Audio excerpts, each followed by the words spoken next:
సమాధానములు మీకు కలుగునుగాక. కూర్చుందాం. పాస్టర్ ఆరుగుల రాజ్ కుమార్ గారు.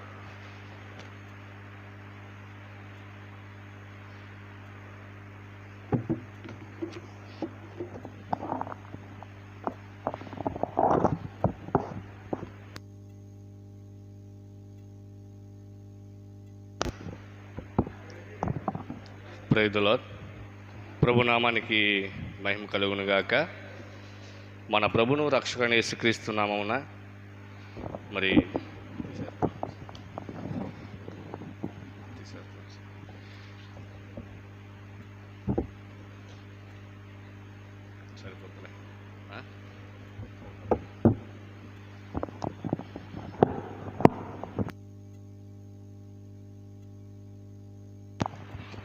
Praise the lord. ప్రభునామానికి మహిమ కలుగునుగాక. మన ప్రభును రక్షకుడైన యేసుక్రీస్తు నామమున ఈ సాయంకాల సమయం ముందు సిలువ యొక్క ధ్యాన కూడుకలు దేవుని మహాకృపను బట్టి మరి పరిశుద్ధ మందిరంలో ఈ యొక్క మందిరం నిలబడడానికి దేవుడిచ్చిన మహాకృపకే ముందుగా దేవాదేవునికి ప్రత్యేకమైన ధన్యవాదములు. ఆయన కృప కనికరము ఎల్లప్పుడూ మనందరితో ఉండను గాక. అలాగే మరి నాకు ఈ అవకాశం ఇచ్చిన దైవజనులు అభిషిక్తాచార్య డాక్టర్ మల్లిపూడి మార్టినయ్య గారికి ప్రత్యేకమైన ధన్యవాదములు. అలాగే పాస్టర్ గారికి కూడా ప్రత్యేకమైన ధన్యవాదములు. కూడి వచ్చిన మీ అందరూ కూడా నా వందనాలండి. అందరూ బాగున్నారు కదండి. నేను మీకు తెలుసు కదా, ప్రత్యేకించి నా కోసం పరిచయం చేసుకునే అవసరం లేదు.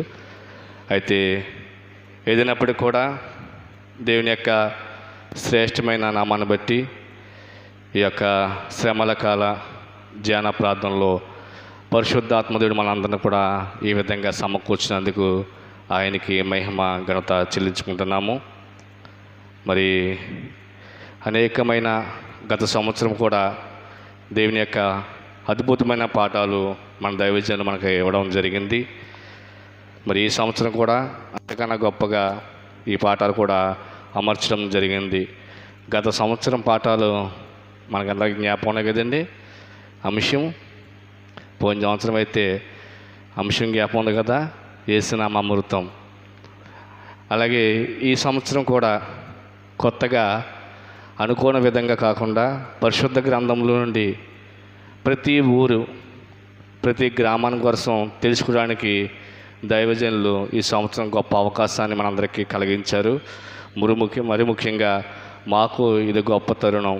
ఇటువంటి యొక్క అద్భుతంగా పాఠాలు ఉండడం, ఇవన్నీ కూడా మేము చాలా చక్కగా సిద్ధపడడానికి దైవజనులు ఇచ్చిన ఈ యొక్క ప్రత్యేక విధానానికి ముందుగా ఆయనకి ధన్యవాదములు. అయితే నాకు ఇచ్చిన పాఠము నజరేతు, యేసు పెరిగిన ప్రాంతం.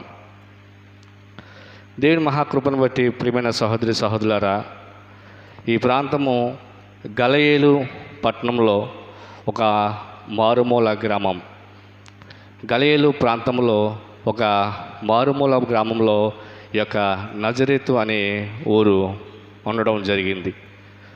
ఈ ప్రాంతాన్ని చాలా తక్కువగా చూసేవారు. ఆ రోజుల్లో ఈ ఇజ్రాయేల్ ప్రజల్ని, యోధా జనాంగాన్ని బందీలుగా రాజులు హింసించే టైంలో ఈ ప్రాంతానికి కొంతమంది వలస వెళ్ళిపోయి ఆ నజరేతు అనే ప్రాంతంలో ఉండడం జరిగింది. అయితే ఈ ప్రాంతాన్ని చాలా తక్కువగా చూసేవారు. రోమా ప్రభుత్వం అంటే రోమా సామ్రాజ్యం ఏర్పడిన తర్వాత ఈ ప్రాంతాన్ని గుర్తించి ఇది సరిహద్దు ప్రాంతంగా ఈ నజరేతుని ఉండడం మనం బైబిల్లో చూస్తూ ఉన్నాము. అయితే ఎందుకు ఈ మాట చెప్తున్నానంటే, ఒక నీచంగా తక్కువగా చూసే పరిస్థితులు ఆ రోజుల్లో నజరేతు అనే ప్రాంతం నుండి ఎవరైనా వస్తున్నారంటే వాళ్ళని గౌరవప్రదంగా చూసేవారు కాదు. ఆ రోజుల్లో ఆ ప్రాంతాన్ని అక్కడ ఎక్కువ దొంగతనాలు చేసేవారు, తప్పుడు త్రోవలో ఉండేవారు ఆ ప్రాంతంలో ఉంటారని వాళ్ళ యొక్క నమ్మకం. అయితే ఆ ప్రాంతంలో యోధా వంశం కూడా కొంతమంది అక్కడ ఉండిపోయారు.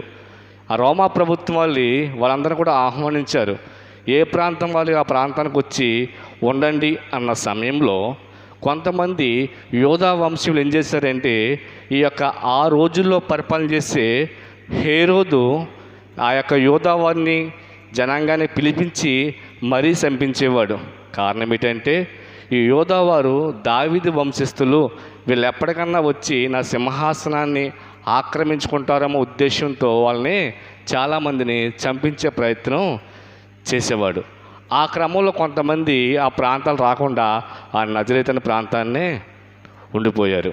ప్రియమైన సహోదరి సహోదరులారా, ఎందుకు ఈ మాట చెప్తున్నానంటే ఈ యొక్క దేవుడు మనకిచ్చిన ఒక ఉద్దేశాన్ని, పరిశుద్ధాత్మ దేవుడు ఎందుకు మనతో మాట్లాడుతున్నాడు అని మనము గ్రహించగలగాలి. చాలా సందర్భాల్లో మేము మండపేట పట్టణంలో ఉన్నప్పుడు కూడా ఈ మండపేట ప్రాంతాన్ని కూడా చాలా తక్కువగా చూసే పరిస్థితులు. మండపేట పట్టణం అనగానే మండపేట ప్రాంతాన్ని, పెద్దాపురం ప్రాంతాన్ని ఒకలా చూసేవారు, చాలా తక్కువగా దాన్ని గ్యాదర్ చేసేవారు. అయితే ఈరోజు మండపేట పట్టణంలో దేవుని సువార్త గొప్ప పరిచర్య జరుగుతుంది. అనేక మంది దైవజనులు అక్కడి లేవనెత్తబడుతున్నారు. ప్రియమైన సహోదరులరా, ఆ ప్రాంతంలో వచ్చిన వాడిని నేను ఒక చిన్న దైవ సేవకుని. ఎందుకు మా చెప్తానికి సంతోషిస్తున్నాను. ఒకరోజు యేసుక్రీస్తు ప్రభువారు ఆయా ప్రాంతానికి నడిచి వెళ్తుండగా ఒక కుష్ఠరోగి పిలుస్తూ ఉంటాడు, అయ్యా నజరేయుడగు యేసు, నీకు ఇష్టమైతే నన్ను స్వస్థపరచు అని. ఈరోజు కూడా ఆ నజరేయుడ ప్రాంతాన్ని మనందరం కూడా తలుసుకుంటున్నామా లేదండి? తలుసుకుంటున్నామా? ప్రతి అంశాన్ని కూడా, ప్రతిరోజు కూడా ఆ మాట మనం తలుసుకుంటాం. ఎలాగంటే ప్రార్థనలో నజరేయుడైన యేసుక్రీస్తు నామమున ప్రార్థిస్తున్నాము పరమ తండ్రి.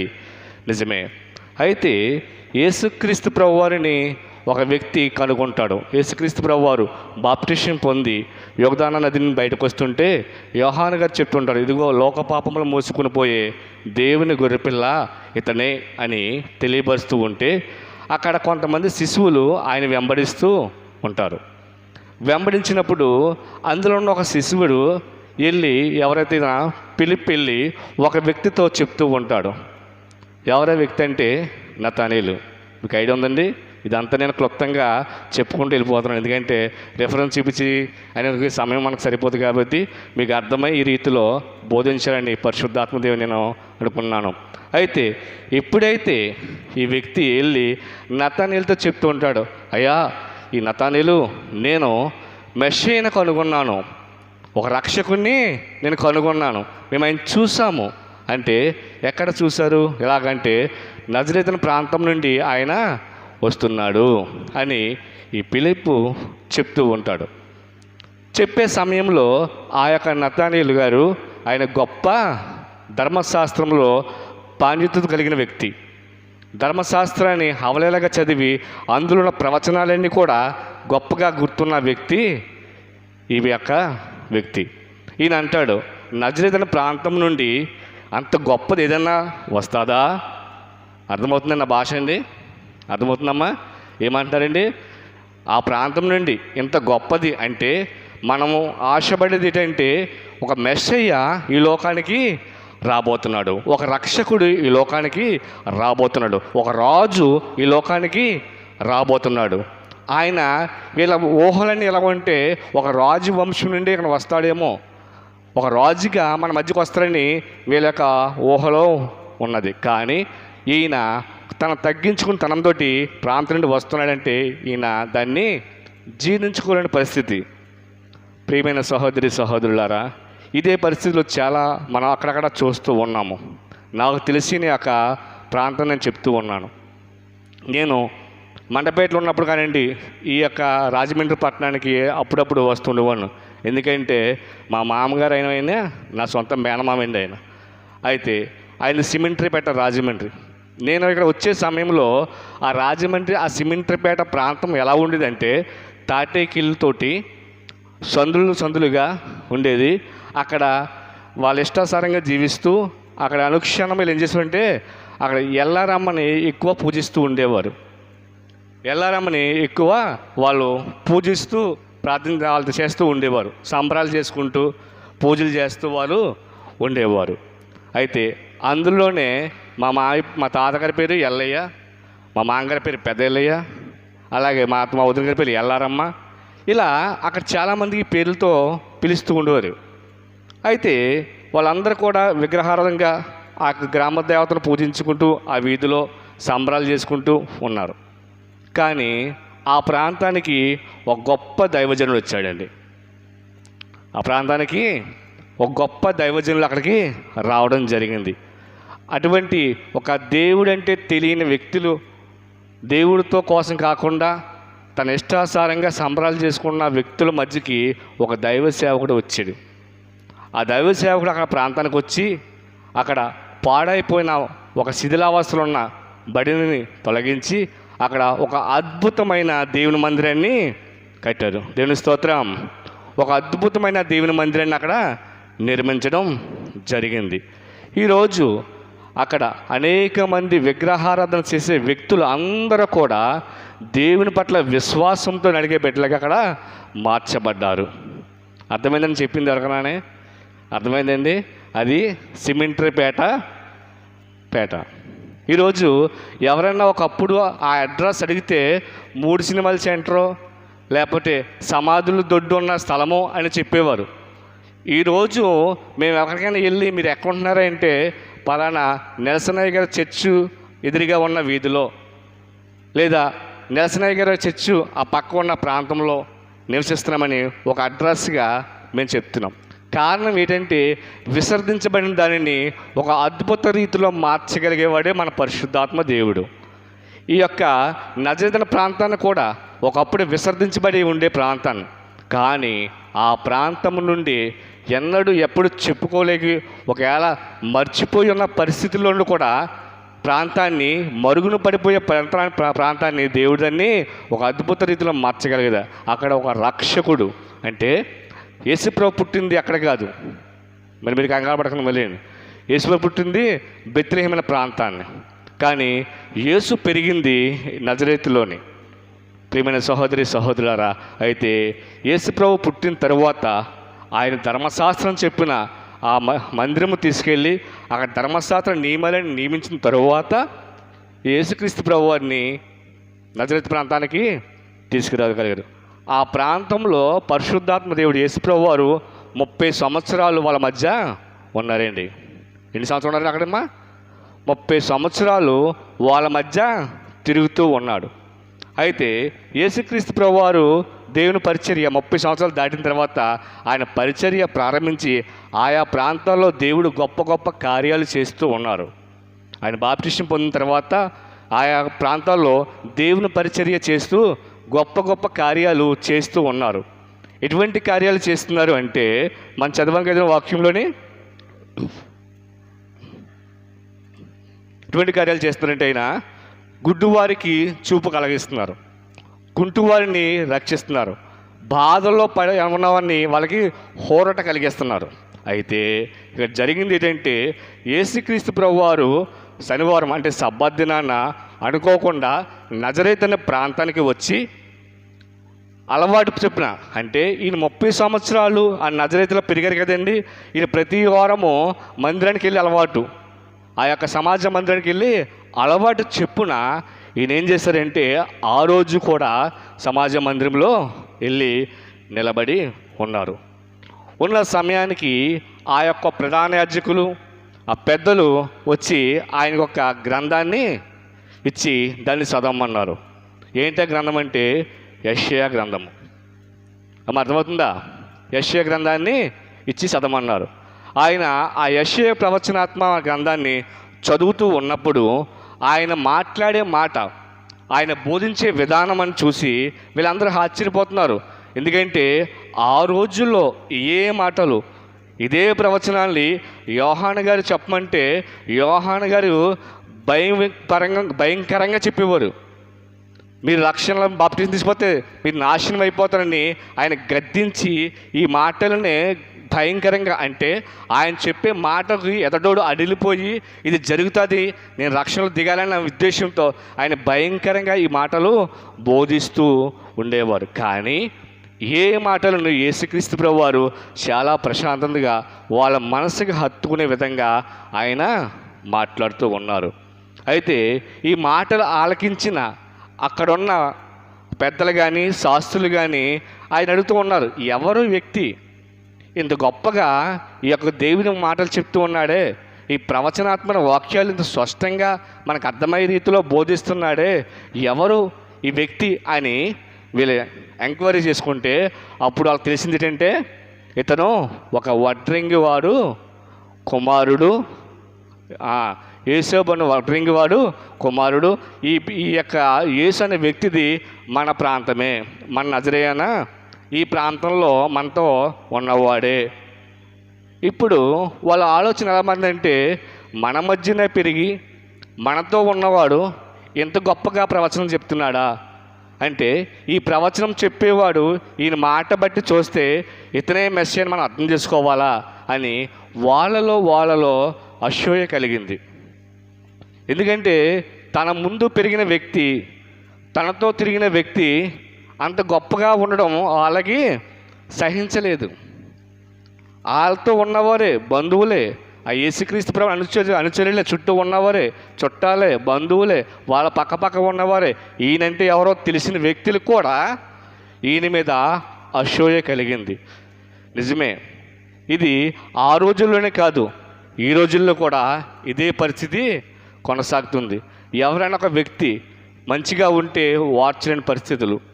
ఆ రోజుల్లో పాడైపోయిన గ్రామాన్ని, పాడైపోయిన ఒక పేటని, అక్కడ చిదిరిపోయిన బతుకులని, బోడుబారిన హృదయాలని రక్షించి దేవుని మందిరంలో పిల్లలను కూర్చునిపెట్టి వాక్యం బోధించిన దైవ సేవకులు. అనేక మంది ఆ చేతి వృత్తికి అలవాటు పడిపోయి అక్కడ చెప్పుల పనిలో చేసుకుంటూ చదువుకుని స్తోమత లేక ఆ చెప్పుల పనిలోనే నలిగిపోయే పరిస్థితులుండి చదువుకున్న బిడ్డలను జాగ్రత్తగా బయటకు తీసుకొచ్చి ఉన్నతంగా చదివించి గొప్ప గొప్ప ఉద్యోగాలు చేసుకునేలాగా తీర్చిదిద్దిన ఒక మహానుభావుడినే మర్చిపోయిన పరిస్థితులు. ఈరోజు మేము చాలా బాధపడుతూ ఉంటాము. ఏంటిది, మేము ఈ మధ్యకాలంలో వచ్చిన వాళ్ళు ఇటువంటి గొప్ప విషయాలు అంటే మేమే తట్టుకోలేకపోతున్నాము. ఆ రోజుల్లో ఉన్న వాళ్ళు మీరందరూ కూడా ఏటి పరిస్థితి అని. ప్రియమైన సహోదరి సహోదరుడా, తాను నమ్మిన వ్యక్తులే మోసం చేయడానికి ఇక్కడ ఏం చేశారంటే బైబిల్లోనే ఏమంటున్నారో, ఆ మాటలు ఆలకించి మందిరములో నుండి ఈయన ఏమన్నారో తలకిందులుగా బయటికి గెంటేయాలి, బయటికి తోసేయాలి అని ఇక్కడ ఉన్న వాళ్ళందరూ కూడా మాట్లాడుతూ ఉన్నారు. ప్రియమైన సంగమా, దేవుని బిడ్డలారా, ఈ రోజుల్లో క్రీస్తు యొక్క శ్రమలపాట్లు, క్రీస్తు యొక్క సిలువ ధ్యానం మనమందరం ఉన్నామంటే మనం ఏం జరుగుతుంది, మనం ఏం వదిలేస్తున్నాము, దేవుని పట్ల మనం చేసే శ్రద్ధ ఏంటి, వాక్యం విని వాక్యం బోధించి ఆ వాక్య సత్యాన్ని మనం అనుసరించుకుంటున్నామా, లేదా లోకపరంగానే ఒక ఇష్టవ్రతలు మనం నడుస్తూ ఉన్నామా?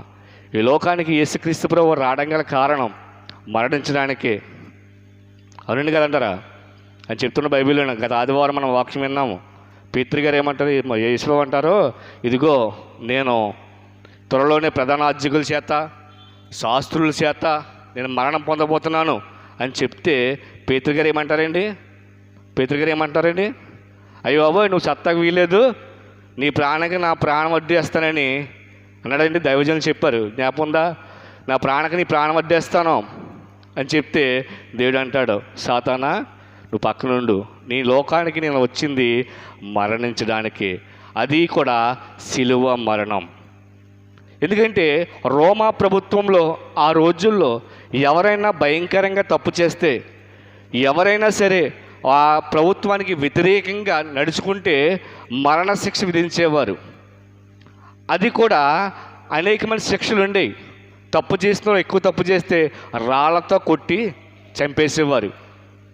మరీ ఎక్కువ తప్పు చేసిన వాడిని ఒక స్తంభాన్ని నిలబెట్టి ఆ స్తంభంపై వాళ్ళని కూర్చోబెట్టేసేవారు. ఆ స్తంభం కింద కంటే దిగిపోయే పరిస్థితులు, గిలగిల కొట్టుకు చచ్చిపోయేవారు. ఇంకా తప్పు చేసిన వాళ్ళని మెడ ఉంచి మేక నరికినట్లు నరికేసేవారు, శిరస్త్యాగం చేసేవారు. మరింకా తప్పు చేసిన వాళ్ళని సిలువ వేసేసి చంపేసేవారు. అయితే అనేక మరణం ఉన్నప్పుడు మరి యేసు ప్రభువు కూడా ఈ లోకానికి వచ్చింది మరణించడానికే కదా. మరి ఇందులో ఏదో ఒక మరణాన్ని నేను ఎన్నుకోవచ్చు కదా. ఆయన చనిపోవడానికి ఈ లోకానికి వచ్చాడు, కానీ ఆయన ఈ మరణాన్ని ఎన్నుకోలేదు, ఒక శిలువ మరణాన్ని మాత్రమైనా ఎన్నుకున్నాడు. దానికి కారణం ఏంటంటే ఆయన ప్రతి రక్తపు బొట్టు కూడా మన కొరకు కార్చబడాలి. ప్రతి రక్త బొట్టు కూడా ఆయన మన కొరకు సిందింపబడాలి. మరి ముఖ్యంగా ఇందులోని ఆ రోజుల్లో రోమా ప్రభుత్వం శిలువ శిక్ష విధించాలంటే ఎవరి శిలువలు మోసుకునే పని అవసరం లేదు. అర్థమవుతుందండి? అక్కడ శిలువ పెట్టేసి ఉండేది, శిక్షించేవాడిని తీసుకెళ్ళి జైలుని తీసుకెళ్ళి శిలువ వేసి కొట్టేసేవారు. కానీ యేసుక్రీస్తు ప్రభు వారు మొట్టమొదటి ఒకరే, ఆయన ఒకరు మాత్రమే శిలువను ఆ ప్రాంతమంతా భుజం వేసుకుని మోసుకుంటూ కలవరి కొండకి వెళ్ళిన వ్యక్తి, ఏకైక వ్యక్తి ఎవరు అంటే యేసుక్రీస్తు వారు ఒక్కరు మాత్రమే శిలువను మోసుకు వెళ్ళిన వ్యక్తి. ఈ వాక్యాన్ని చాలా చక్కగా ఆదివారం నాడు దైవజనులు వివరించారు. నాకైతే చాలా సంతోషం కలిగింది. ఏంటంటే ఆ రోజు ఇస్సాకు ఎలాగైతే తన కట్టెలను భుజమపై పట్టుకుని మోసుకుని ఆ యొక్క మోరియా పర్వతం పైకి బలి యాగానికి వెళ్ళాడో, అలాగే మన యేసుక్రీస్తు ప్రభువారు కూడా ఈ శిలువని కట్టిన పట్టుకుని శిలువపై ఆ కలవరి కొండకు మోసుకెళ్ళిన రీతిని ఆయన వివరించినప్పుడు చాలా అద్భుతంగా ఈ మాట నేను ఎక్కడ కూడా కొత్తగా అయినట్టు అనిపించింది నా మనసుకి. ప్రియమైన సహోదరులారా, ఎందుకంటే దైవజనులు కానీ ఒక సేవకుడు కానీ విశ్వాసులు కానీ దేవుని పట్ల శ్రద్ధ కలిగి మనము ఉండాలి. అయితే ఇక దేవుని మందిరంలో ఈయన వాక్యాన్ని స్పష్టంగా బోధిస్తుంటే అక్కడ ఉన్న ప్రజలకు ఇష్టం లేక ఆయన్ని బయటికి నెట్టేయాలి, ఈయన మన దగ్గర ఉంటాకి వీలేదని వాళ్ళ యొక్క ఆలోచనలు వచ్చాయి. అందుకే అక్కడ అడుగుతూ ఉంటారు, కపెర్నహూములోని అనేక ప్రాంతాల్లోని గొప్ప గొప్ప కార్యాలు చేస్తున్న వ్యక్తి నీవే కదని వీళ్ళు అడుగుతున్నప్పుడు, అంటే ఇప్పుడు ఆ ప్రాంతాల్లో చేసిన అద్భుతాలు, ఆ ఆశ్చర్యకార్యాలు ఇప్పుడు మీ ఎదుట నేను చేస్తేనే మీరు విశ్వసిస్తారా, నమ్ముతారా అన్నట్లుగా పరిశుద్ధాత్మ దేవుడు మాట్లాడుతూ ఉన్నాడు. ఈయన ఎప్పుడైతే బయటికి తోసేయాలి అనే ఉద్దేశం వాళ్ళకి కలిగిందో ఆయన అక్కడి నుండి బయటికి రావడం జరిగింది. ఇక ఎందుకని ఈ మాట చెప్తున్నానంటే, నీవు నేను కూడా పరిశుద్ధాత్మ దేవుడు నీలోకి నాలోకి రావడానికైనా ఇష్టపడుతూ ఉన్నారు. మరి నీవు ఆయన ఆహ్వానిస్తున్నావా లేదా బయటికి నింటేయడానికి ప్రయత్నం చేస్తూ ఉన్నావా, ఇది గమనించాలి. అలాగే కొంతమంది వ్యక్తులు ఏం చేశారంటే ఆ ప్రాంతంలోని దేవుని యొక్క వాక్యం బోధించి పాఠాలు చెప్పి ఒక ఉన్నత ఉద్యోగాలు చేసి ఒక రీతిలో నిలబెట్టిన వ్యక్తులే ఏం చేశారేంటండి, ఆ యొక్క మందిరంలోని ఆ దైవజనుల్ని ఉండడానికి వీల్లేదు నువ్వు అని బయటికి నెట్టేసే పరిస్థితి. చూసారు ఎంత దుర్మార్గం జరిగిందో? అర్థమవుతుంది నా భాష? అందుకే ఆయన అంటాడు, ఏ దైవజనుడు కూడా తన సొంత ప్రాంతంలోని ఆశోధన పడడానికి అభివృద్ధి పొందడానికి వాళ్ళు ఒప్పుకోరు.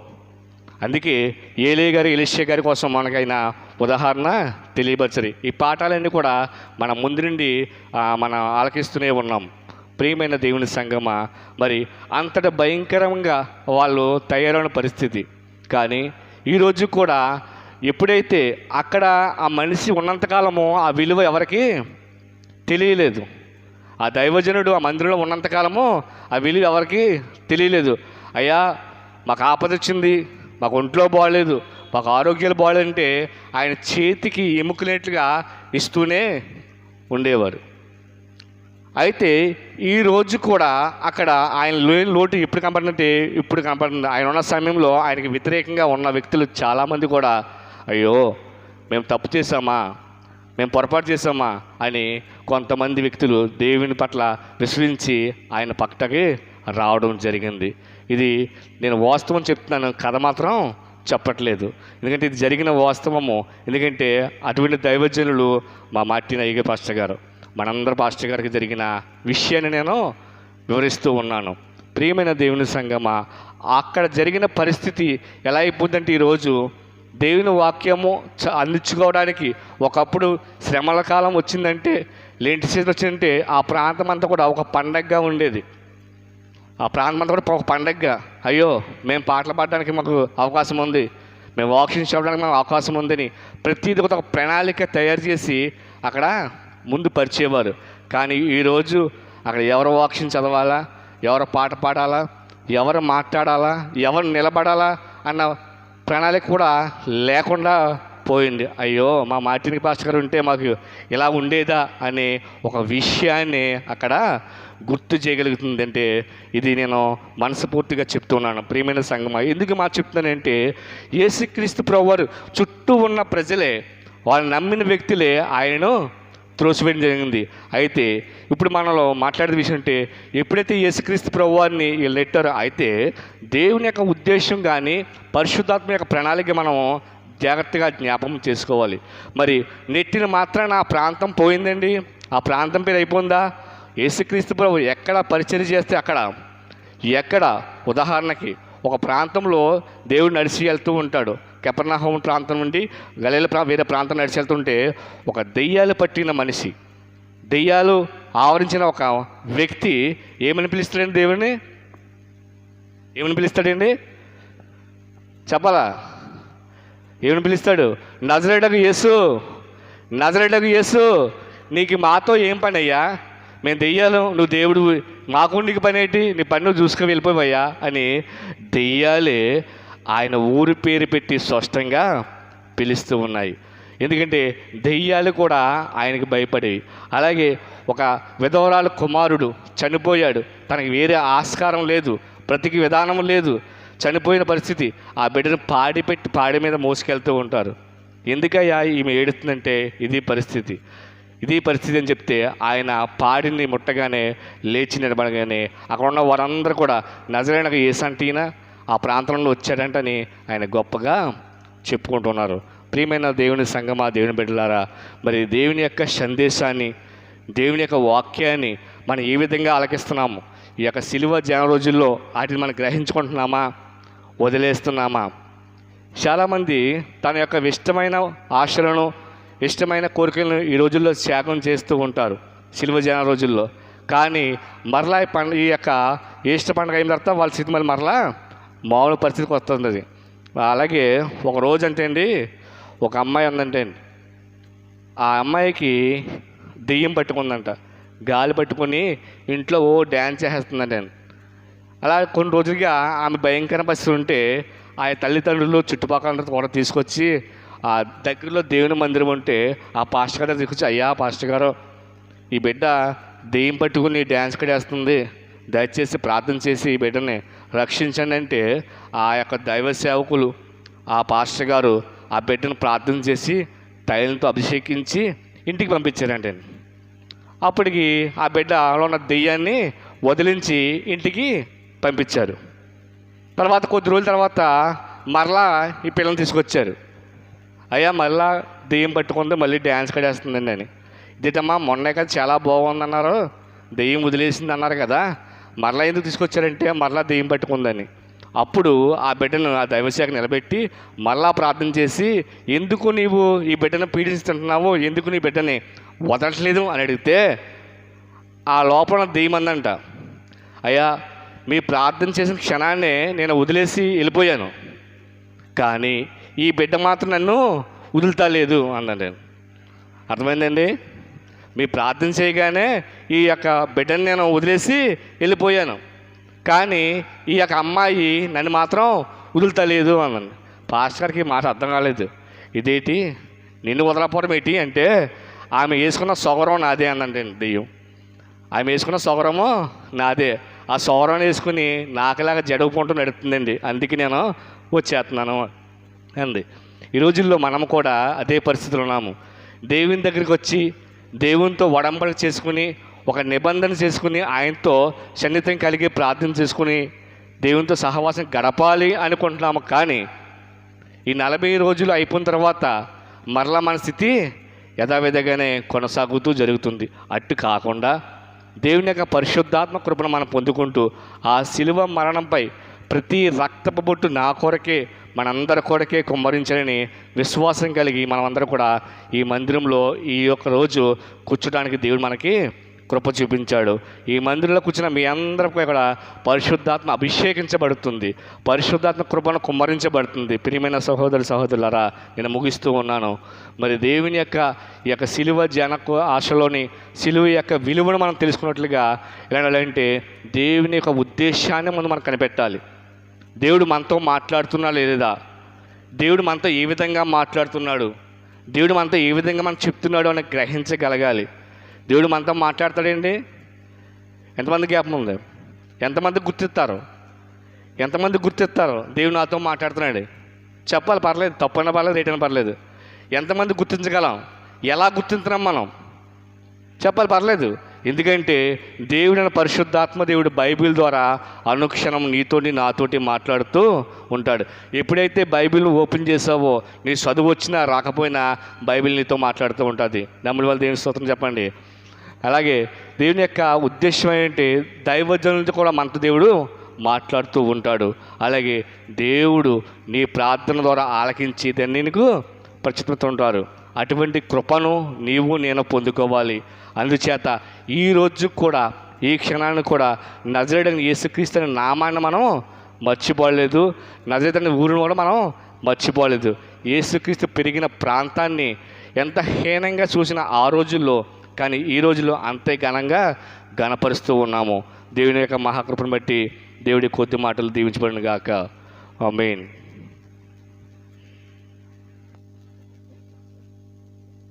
సమస్త జ్ఞానములకు మించిన దేవుని సమాధాన యేసుక్రీస్తు వలన మీ హృదయములకు మీ తలుపులకు కావలేండును గాక. కూర్చుందాం. కానుకల సమయము. ప్రత్యేక పాట